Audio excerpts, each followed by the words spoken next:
Mimi nataka niwashukuru sana watu ya Timao na watu ya Meru kwa sababu ya kutukaribisha. Iko watu wengine walisema hatutafika hapa Meru. Hapa ni wapi? Hapa ni wapi? Hapa ni wapi? Mmetukaribisha ama bado?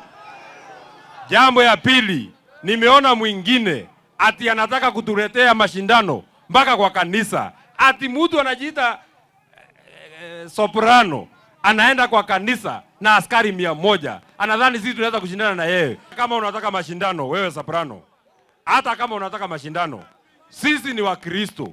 Wewe umefuzwa tabia mbaya na huyo kiongozi wako. Alikufuza tabia ya kupiga watu kwa kanisa. Aliwahi kupiga watu, akachoma watu ndani ya kanisa, na sisi hatuwezi kushindana naye kwa kanisa.